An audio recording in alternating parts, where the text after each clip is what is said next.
నిస్వార్థంగా ఎటువంటి స్వార్థం లేకుండా ఇప్పుడు మన యొక్క మన నియోజకవర్గం అభివృద్ధి కోసం ఇప్పుడు మేము పాటుపడేది కాబట్టి తప్పకుండా నా దృష్టంతో ముఖ్యంగా నా హిందూపురాన్ని అభివృద్ధి చేయడం మీద పార్టీకి ఎప్పుడు ఎటువంటి సేవలు ఉన్నా అవసరం ఉన్నా నేను వాళ్ళకి అందుబాటులో ఉంటాను. ఒక ఈ హిందూపురాన్ని కాదు, ఆ రకంగా నా సేవలు పార్టీ బలపరచడానికి అయితేనేమి ఆ విషయంలో ఎక్కడ అవసరమైతే ఎందుకు రాష్ట్రమంతా ఉంటాయి. ఎందుకు లేడని సందేహం వలతో ఎందుకు వెతికినా పద్మభూషణ్ బాలయ్య గారికి మనకి ఫైన్ ఆర్ట్స్, సో దానికి సంబంధించి నటుడిగా ఇచ్చారు. సరే నటుడిగా నాకు ఇంకా సంతృప్తి నేను చెందలేదు, ఇంకా ఎంతో ఉంది. నేను అన్నాను చాలామంది ఏదో పక్కదారి పట్టినప్పుడు ఏదో కనుమరుగు అవుతున్నప్పుడు అప్పుడు ఏదో కొంచెం ట్రాక్ మార్చడం క్యారెక్టర్ ఆర్టిస్టులుగా కానీ అలా ఇలా లేదు. ఇది నేను 4వ హిట్ నా ప్రేక్షక దేవుళ్ళు నా అభిమానులు అయితే నాకు ఇవ్వడం ఇంకా నాలో కసిని పెంచింది. అంతే అంటున్నాను, అందుకే అన్నాను నా 2 innings ఇక్కడ మొదలైందని. So thanks. నేను నటించిన రకరకాల పాత్రలు అది మరి ప్రజలే దానికి ఆమోదం వేశారు. ప్రతి పాత్ర ఒక నాకు ఛాలెంజ్గా ఉండేది, నాకు ఎవరు ఛాలెంజ్ కాదు, నా పాత్రే నాకు ప్రతి పాత్ర ఛాలెంజ్. నాకు ఆ ఛాలెంజ్లో నేనే అంతగా అంటాను. ఏంటి వీటికి అంతా తెలుసా అనుకుంటారు కొంతమంది నన్ను చూసి. నాకంటే తెలుసుకునేంత గొప్ప విద్య ఇంక వేరేది లేదని నేను అంటాను. అంటే నా గురించి నేనే తెలుసుకుంటున్నాను.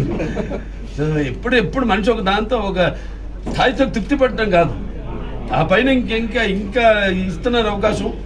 దాన్ని ఇంకా ఎలా మనల్ని మనం పదును పెట్టుకోవాలి అన్న ఒక తపన ఉండాలి.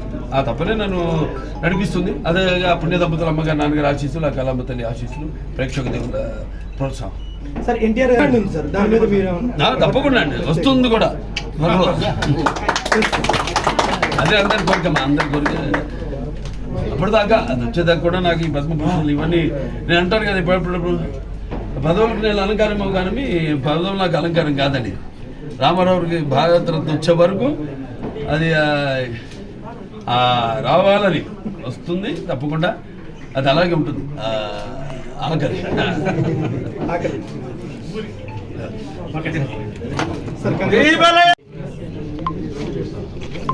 జీవన్ మిషన్ అలాగే మన ఏదైతే డంపింగ్ యార్డ్ ఉందో దాన్ని కూడా ఇప్పుడు ఏదైతే బిట్ కాలేజ్ ఉందో అక్కడికి మొత్తం డంపింగ్ యార్డ్ని అక్కడికి షిఫ్ట్ చేసి మొత్తం ఈ నగరాన్ని ఎటువంటి పారిశుద్ధ్యం లేకుండా కఠినమైన చర్యలు తీసుకుంటూ జరుగుతుంది. ఇంకా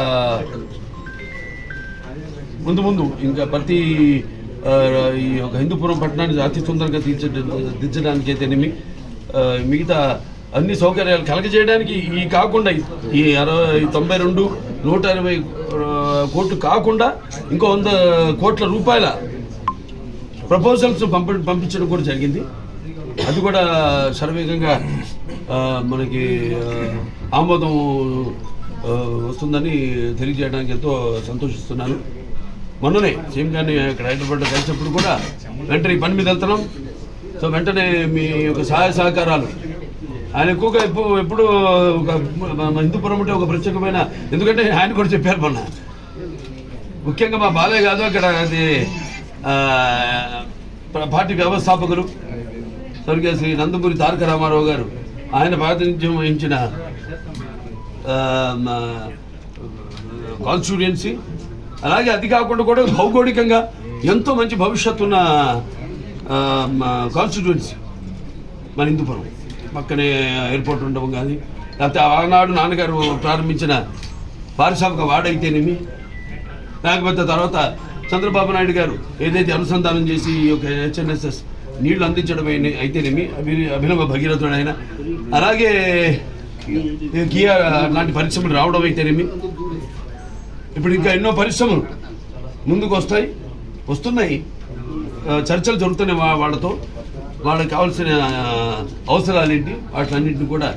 సో త్వరగతిన హిందూపురం ఒక తలమానికంగా మన రాష్ట్రంలోనే నిలబడానికి మా అందరి శాసకులు, అందరి కౌన్సిలర్స్, ఇప్పుడు అందరికీ వారికైతేనేమి, ప్రభుత్వ అధికారులకి అయితే మీకు, మీ అందరికీ పాత్రికేయులు అందరికీ కూడా అయితే నేను మా కృతజ్ఞతలు తెలియజేసుకుంటున్నాను.